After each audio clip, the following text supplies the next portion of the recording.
Crônicas do Amanhecer, por Feijão Centro Espírita Allan Kardec de Balneário Gaivota, 11 de abril de 2020. Brasil não chegará a 100.000 mortos, diz Ministério da Saúde. Parte 4. O Ministério da Saúde evitou fazer estimativas sobre quantos casos de contaminações prevê atualmente em todo o país. Dado o ritmo atual de casos registrados diariamente de contaminações e mortes. O secretário executivo da pasta, João Gabardo dos Reis, disse, porém, que não acredita que o Brasil chegue a registrar 100.000 óbitos pelo novo coronavírus. Nós não acreditamos que chegue nesse número de 100.000 mortos. E vamos trabalhar muito para que esse número não aconteça, comentou Gabardo, durante coletiva de imprensa realizada no Palácio do Planalto nesta sexta-feira 03, quando o Brasil chega a 9.056 casos confirmados da Covid-19. Foram 1.146 novas confirmações nas últimas 24 horas. As mortes pela doença subiram de 299 para 359 óbitos. A atual taxa de letalidade está em 4%. Gabardo respondia a um questionamento da imprensa, que se baseou em uma projeção do próprio Ministério da Saúde, de que cerca de 50% da população brasileira pode ser contaminada pelo vírus nos próximos meses, ou seja, cerca de 107 milhões de brasileiros. Por esse raciocínio, se for tomado como base um grau de letalidade de 0,01% da Covid, mais de 100.000 pessoas morreriam da doença. Na semana passada, um estudo da Imperial College de Londres, instituição que vem fazendo quase em tempo real projeções matemáticas do crescimento da pandemia e avaliações das ações em andamento, havendo uma restrição mais ampla de isolamento no Brasil, e feita de modo rápido, poderiam ocorrer cerca de 44.000 mortes no país. Em um cenário com regras menos rígidas de isolamento, a previsão é de cerca de 627.000 óbitos. Depois de conhecermos sobre a morte, o futuro dos espíritos e sobre o temor da morte, o espírito Joana de Ângeles, pela psicografia de Divaldo Pereira Franco no livro Episódios Diários, nos dá dicas valiosas para termos uma boa morte e uma boa chegada na espiritualidade. Tudo que nasce, vive, morre e se transforma. O corpo se organiza, tem o seu ciclo vital, desagrega-se e modifica as moléculas que o constituem, mediante o fenômeno da morte. A morte é, portanto, acontecimento biológico, inevitável, para todas as formas vivas na Terra. Considera a fragilidade orgânica na qual te movimentas, e, ao cair do dia, antes do repouso no lar, pensa na possibilidade de a perderes mediante a transformação pela morte.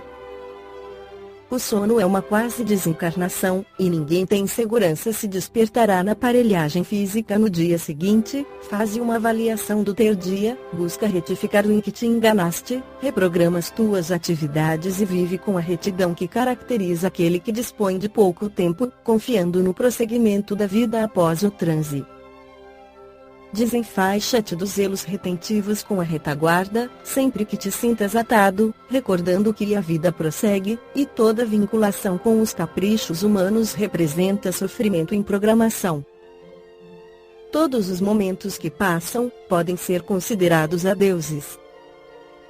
Assim, avança para o amanhã, libertando-te, para alcançares o triunfo da tua imortalidade. Neste momento em que a humanidade parece não ter forças para enfrentar a epidemia do coronavírus, o Espírito Emmanuel, pela psicografia de Francisco Cândido Xavier no livro Fonte Viva, nos conclama não desfalecer diante da dificuldade, pois não sabemos se vamos sucumbir ou vencer o coronavírus, comentando o Evangelho. Orar sempre e nunca desfalecer. Lucas 18:1. Não permitas que os problemas externos, inclusive os do próprio corpo, te inabilitem para o serviço da tua iluminação. Enquanto te encontras no plano de exercício, qual a crosta da terra, sempre serás defrontado pela dificuldade e pela dor. A lição dada é caminho para novas lições. Atrás do enigma resolvido, outros enigmas aparecem. Outra não pode ser a função da escola, senão ensinar, exercitar e aperfeiçoar. Enche-te, pois, de calma e bom ânimo, em todas as situações. Foste colocado entre obstáculos mil de natureza estranha, para que, vencendo inibições fora de ti, aprendas a superar as tuas limitações. Enquanto a comunidade terrestre não se adaptar à nova luz, respirará cercado de lágrimas inquietantes, de gestos impensados e de sentimentos escuros. Dispõe-te a desculpar e auxiliar sempre, a fim de que não percas a gloriosa oportunidade de crescimento espiritual. Lembra-te de todas as aflições que rodearam o espírito cristão, no mundo, desde a vinda do Senhor.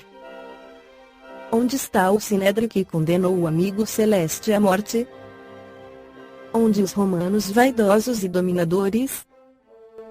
Onde os verdugos da boa nova nascente? Onde os guerreiros que fizeram correr, em torno do Evangelho, rios escuros de sangue e suor? Onde os príncipes astutos que combateram e negociaram, em nome do renovador crucificado?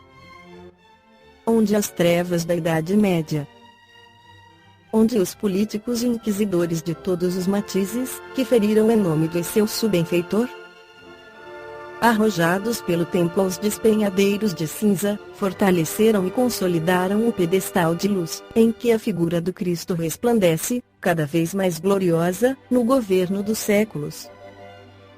Centraliza-te no esforço de ajudar no bem comum, seguindo com a tua cruz, ao encontro da ressurreição divina.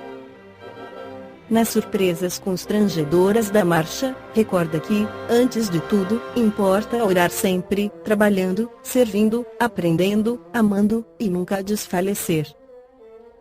Esta foi a crônica do amanhecer de 11 de abril de 2020. Por Feijão Centro Espírita Allan Kardec de Balneário Gaivota. Que a paz esteja com todos.